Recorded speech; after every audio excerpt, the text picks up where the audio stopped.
1,000 years ago, near the banks of the Irrawaddy River, the sun rose on a new way of life in South Asia.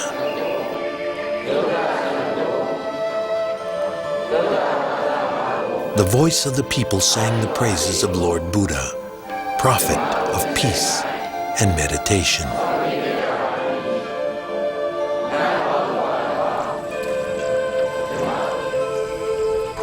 Today their passion endures in this mystical land, long known as Burma. Yet the people struggle through hardship, poverty, and tyranny. Theirs is a story of faith and devotion, a triumph of the spirit.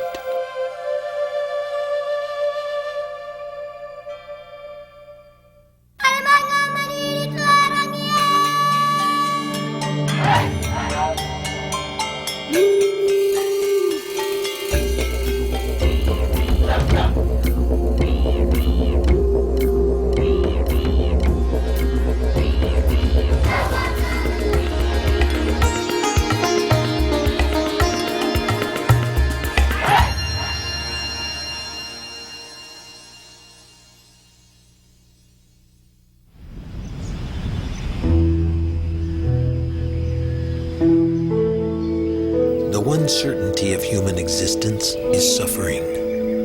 This fundamental Buddhist philosophy is woven into the fabric of life.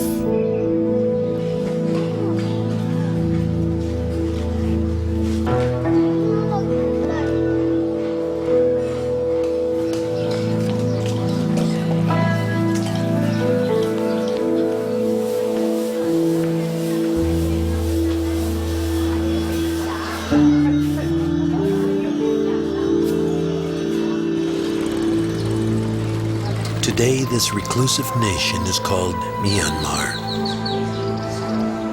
Despite the appearance of relative calm in the streets, the 45 million people who live here have been shackled by a harsh military dictatorship for more than a third of a century. Gatherings of more than 5 people at a time are prohibited, and cameras are not allowed to photograph military equipment, soldiers, or police officers. Quiet obedience is the result of one of the century's worst military massacres.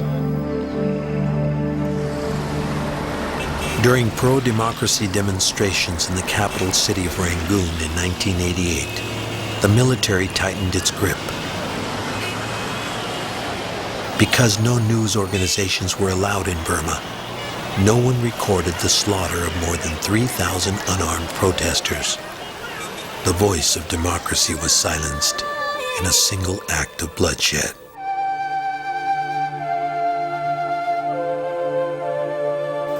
Among their first acts, the military changed the country's name from Burma to Myanmar. They secured their borders with Thailand, Laos, China, India, and Bangladesh, and changed the name of several cities. Rangoon became Yangon. Pagan is now Bagan. Pago was renamed Bago.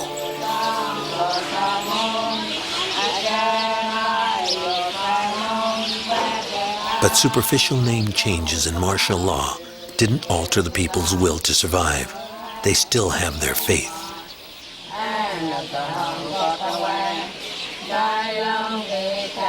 Among the most spiritually charged societies in the world, more than 85% of the people in Myanmar practice Buddhism.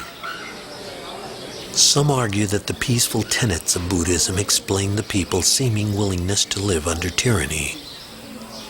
Others suggest their devotion to Buddhism has helped them survive years of torture and oppression.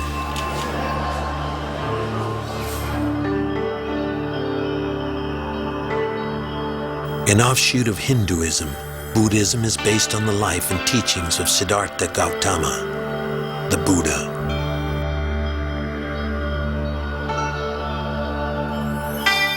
Born near the India-Nepal border around 600 BC, Buddha and his followers challenged the authority of the Hindu priesthood and opened their faith to members of all races and social classes.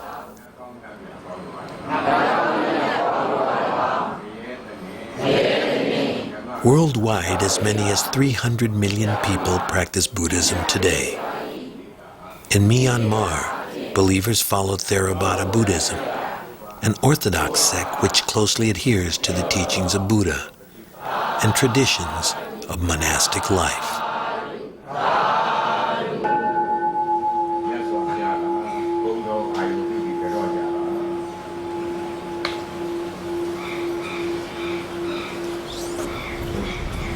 Worship is informal and intensely personal.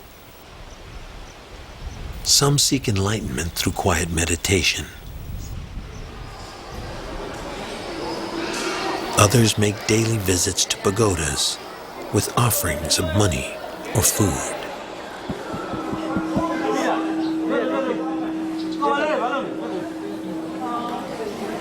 The goal of meditation is to achieve a state of spiritual enlightenment called nirvana. Nirvana releases an individual from human suffering and breaks the cycle of birth, death, and rebirth, called reincarnation.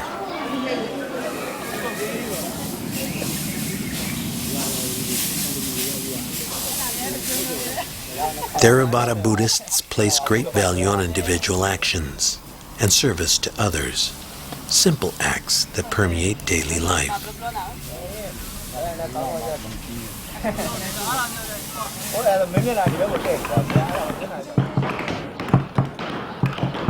They believe the path towards enlightenment is enhanced by achieving good karma, which means good deeds in this life may be rewarded in the next.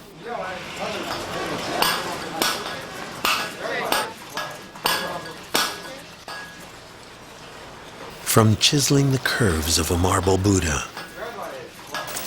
to sewing rags to make a monk's robe, devotion to Buddhism is nearly universal in this complex land. But for some, Buddhism is steeped in ancient mysteries.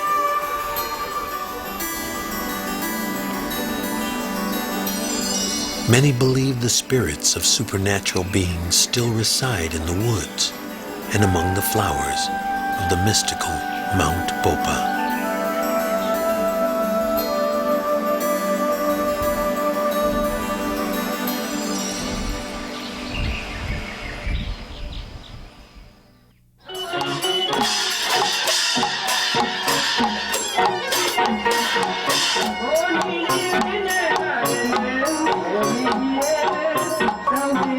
Buddhism is a way of life in Myanmar.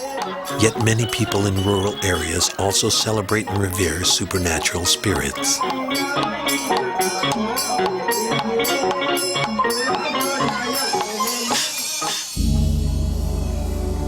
These human-like deities, which they believe existed long before Buddha, are called nats.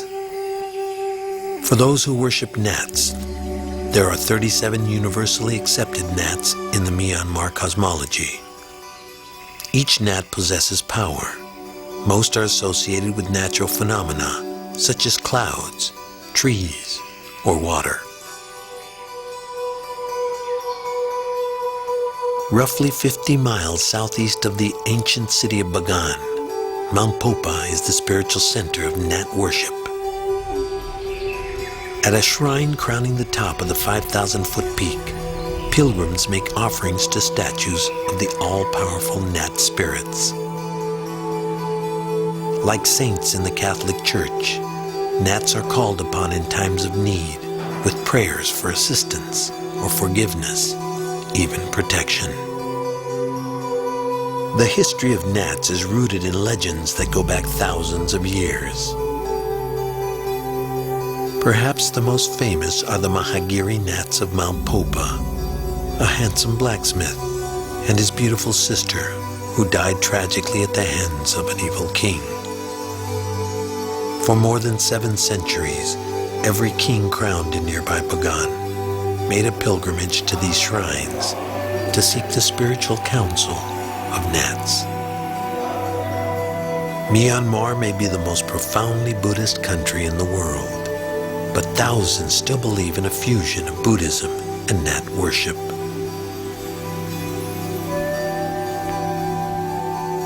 Guardian gnats protect many Buddhist temples and often surround stone sculptures of Buddha. In the larger urban areas of Yangon and the northern city of Mandalay, ancient gnat statues can be found in many Buddhist pagodas, but worship of gnats is somewhat rare. Instead, Buddhists rely on individual prayer and meditation. When offerings are made, they're made to Buddha.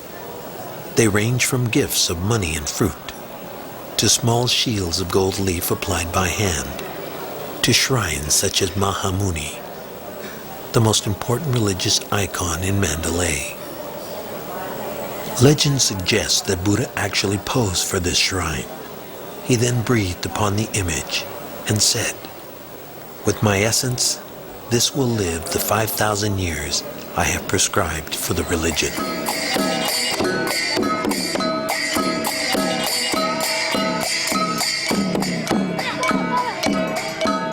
Worshippers also gather for ceremonies several times each year.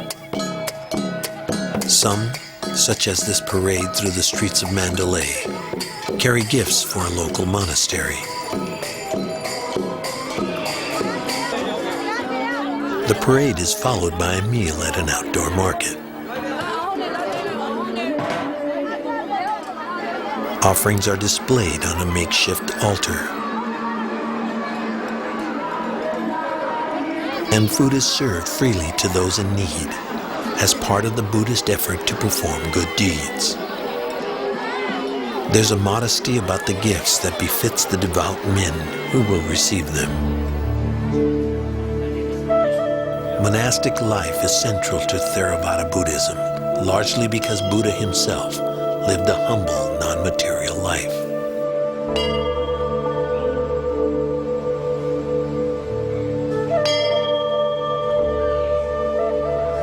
Buddha organized the first monastic community called a Sangha, with monks easily recognized by shaved heads and simple cloth robes. Traditions continue today. In Myanmar, every village supports at least one monastery. Each of the roughly 800,000 monks who live here make their livelihood by begging. They rely completely on others for food and clothing.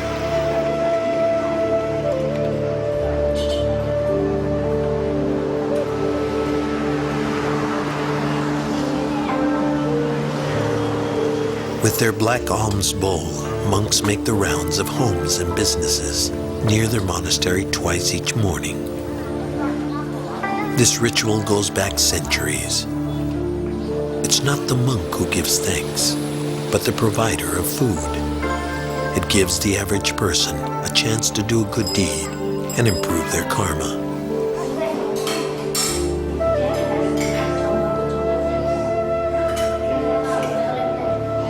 Upon their return, the food the monks have collected becomes their meal for the day.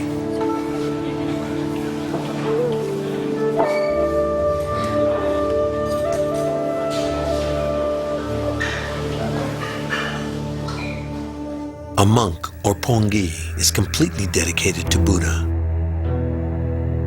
Theirs is a life of celibacy, humility, and simplicity.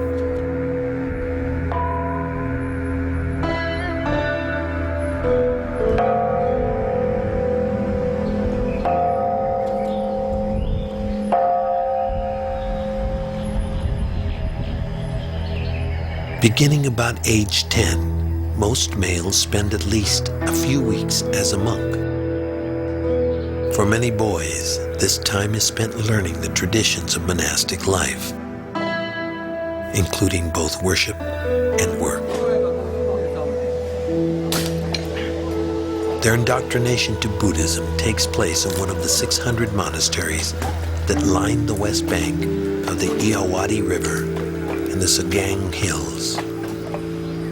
Long a place of pilgrimage, Shwedagon is considered the spiritual heart of Myanmar.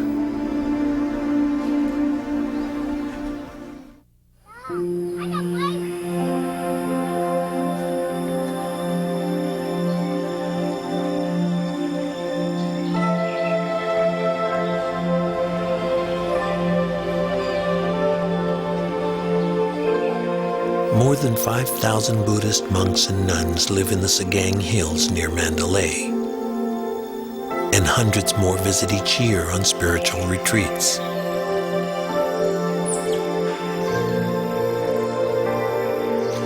Shwedagon has a long Buddhist tradition. Many of the temples and shrines date back to the 14th century, about 300 years after Theravada Buddhism became prominent in the region.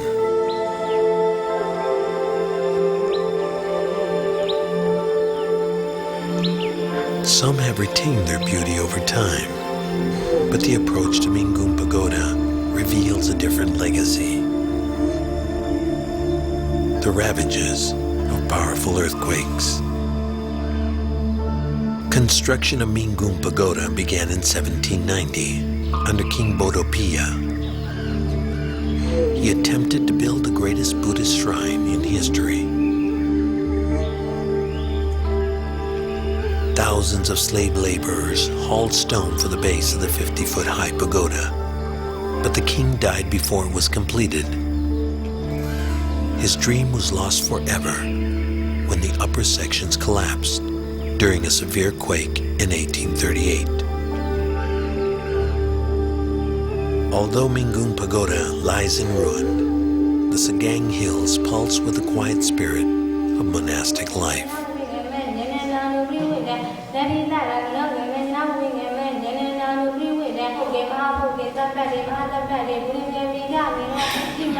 If Shwedagon is the heart of Buddhism in Myanmar today, then the ancient city of Bagan is surely its soul. As scorching wind blew across the plains of Bagan 1,000 years ago, it coursed its way through a glorious community of temples, pagodas, and monasteries. Today, Bagan is desolate and isolated, grand yet ghostly. Located roughly 100 miles southwest of Mandalay, Bagan remains one of the religious wonders of the world because of its immense size and haunting majesty. Before Chinese Emperor Kublai Khan's forces overran Bagan in 1287, more than 13,000 Buddhist structures covered this vast landscape.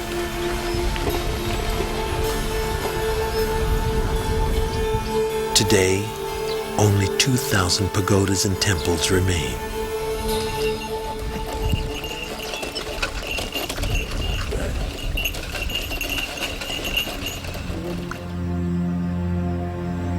Each is a tribute to Buddha, as well as their builder. King Anurata ascended the throne of Bagan in 1044 AD. He committed the empire to his belief in Theravada Buddhism and ushered in a period of grand architectural achievement. Among the greatest of temples that remain is Ananda, named after Buddha's faithful disciple, an architectural masterpiece completed in 1091. Ananda is among the best preserved sites in all Bagan. The temple houses 4 large vestibules, 2 of which contain original images of Buddha that still attract worshippers today.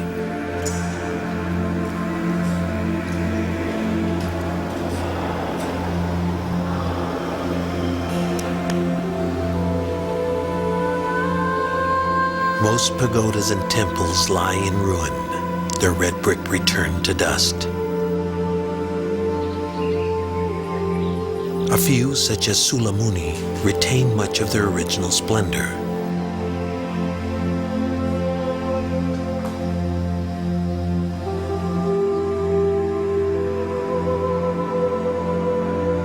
Finely painted murals and frescoes within many of the temples date back more than 700 years.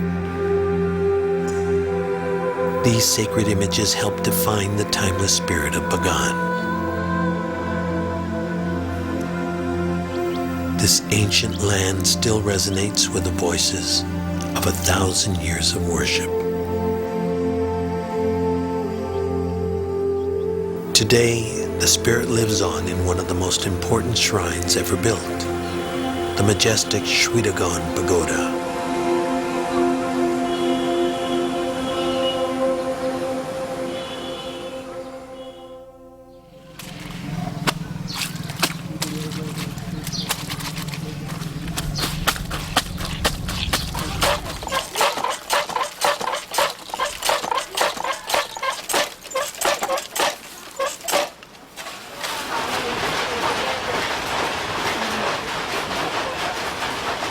Even in the remotest villages of Myanmar, worship is a part of daily life. A shrine to Lord Buddha hangs on the wall of a thatched home. A local monk helps a woman recite a simple daily prayer for strength and security.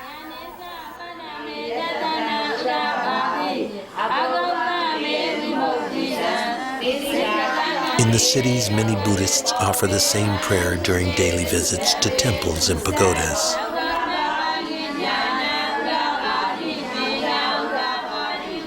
And for nearly all people of Myanmar, there's no place more important for such offerings than Shwedagon Pagoda.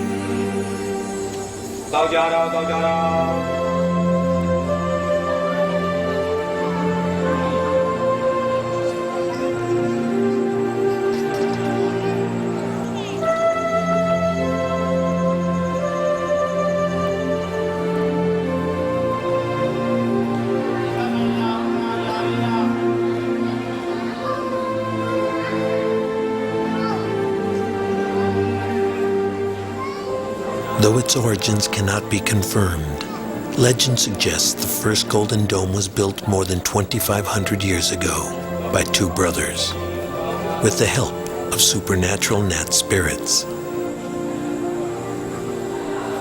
The Golden Pagoda has changed many times during the centuries, but is still believed to house 8 hairs given to the brothers by Buddha himself.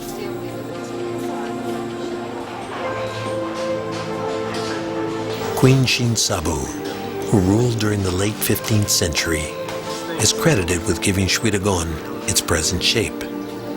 She established the terraces and walls around the central dome and offered nearly 90 pounds of gold plating for the exterior. Today, the massive bell-shaped stupa is plated with more than 8,600 gold slabs. It rises to a height of 326 feet. The top, which is called a T, is studded with nearly 8,000 diamonds, rubies, and sapphires. Most of the shrines and temples that encircle the base of the pagoda have been contributed as offerings, good deeds from those in search of enlightenment. In all its glory, Shwedagon dominates the skyline of Yangon as it has for centuries. There is, perhaps, no greater testament to the practice of Buddhism than Shwedagon Pagoda, and no more devout Buddhist nation than Myanmar. Faith is a way of life.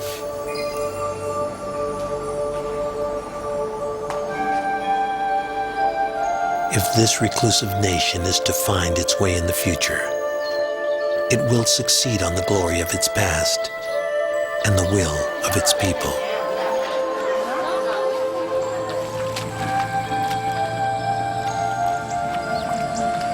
The planting of crops, the simple chores of life, the nurturing of children, all are symbolic of the teachings of Lord Buddha and the triumph of the Spirit.